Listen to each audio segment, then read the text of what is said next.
Assalamualaikum warahmatullahi wabarakatuh. Kembali lagi di channel saya. Di video kali ini saya akan melanjutkan alur cerita anime yang berjudul Jidou Hanbaiki episode 3 dan 4. Oke, tak usah berlama-lama lagi, langsung saja ke alur ceritanya.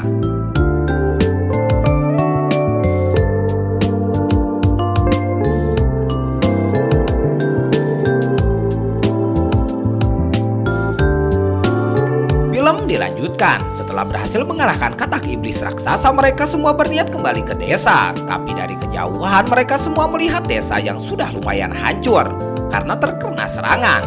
Lamis yang melihat desa itu merasa sedih dan mengkhawatirkan orang-orang di sana, termasuk Munami dan Bibi yang ada di penginapan. Mereka pun sampai di desa dan melihat semua bangunan di desa hancur. Dan Lamis semakin sedih karena tidak bisa melihat Munami. Tapi Hako menenangkan Lamis dan Lamis berpikir untuk ke asosiasi Hunter untuk mencari Munami dan bibinya itu. Setelah sampai di asosiasi Hunter, Lamis bertemu dengan Karyos dan Gord, penjaga gerbang desa, dan memberitahu bahwa mereka berdua sudah aman di dalam ruangan. Ternyata desa itu diserang oleh seekor naga raksasa yang mengamuk dan untungnya naga raksasa itu berhasil dikalahkan oleh penjaga desa. Kemudian karena ingin merayakan karena semua orang selamat, Hako mentraktir mereka semua dengan memberikan makanan gratis kepada semuanya.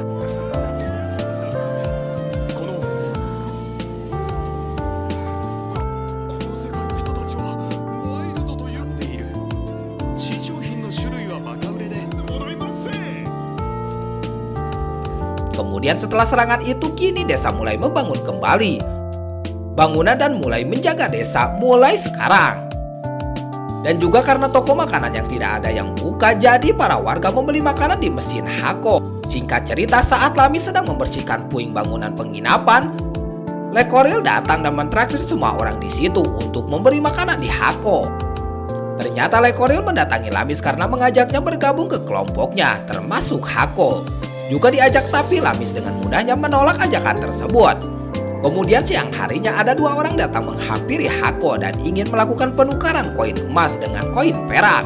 Karena asosiasi keuangan kekurangan koin perak, tapi karena Hako tidak tahu cara menukarnya uang itu, jadi Lamis memberikan saran untuk memasukkan koin emas itu dan membeli sesuatu agar mendapatkan kembalian koin perak.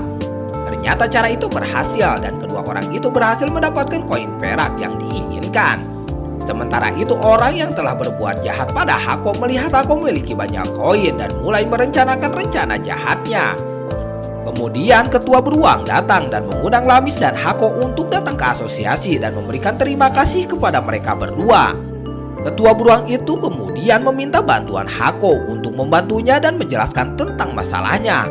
Masalah tersebut ternyata terkait dengan kebersihan dan tentang peningkatan populasi beruang iblis karena sedang musim kawin.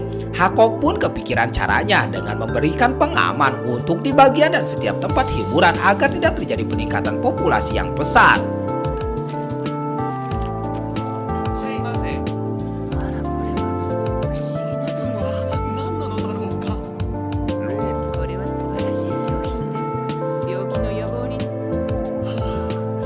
Keesokan harinya ketua beruang kembali menemui Hako dan meminta tolong kepada Hako karena Hako bisa menyembunyikan tubuhnya.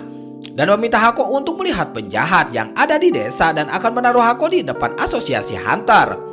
Hako yang sedang menyembunyikan tubuhnya terus dicari oleh Lamis dan Suori karena kangen dengan Hako, dan tidak sengaja Lamis dan Suori bertemu di tempat yang sama dan terus bertengkar karena memperebutkan Hako.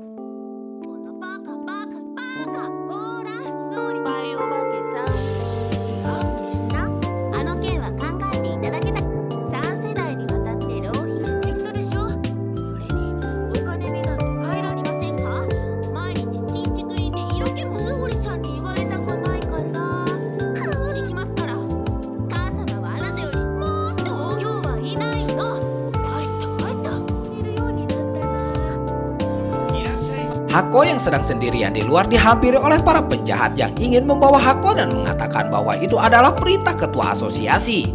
Para penjahat itu kemudian membawa Hako dengan kereta kudanya dan mulai melakukan perjalanan. Setelah kurang lebih 8 jam perjalanan, mereka semua kemudian beristirahat dan mulai menghajar Hako karena tidak bisa menerima perintahnya.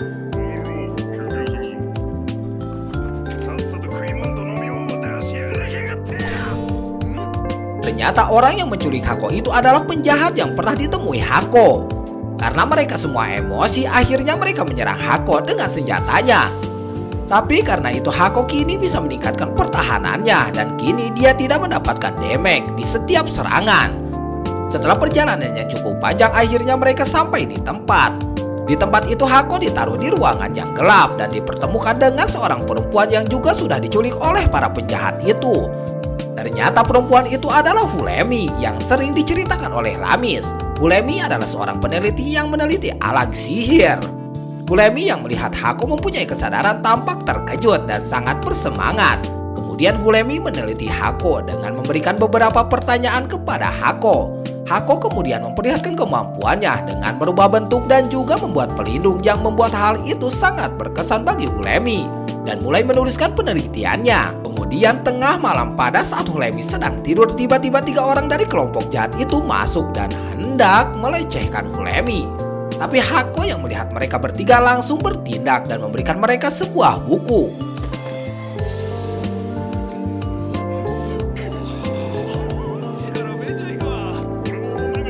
Kemudian keesokan harinya Hulemi bangun dan menemukan makanan yang diberikan penjahat itu tidak layak dan mengeluh kepada Hako. Hako yang melihat Hulemi merasa kasihan dan merubah bentuknya lagi dan memberikan Hulemi makanan yang layak dan membuat Hulemi senang.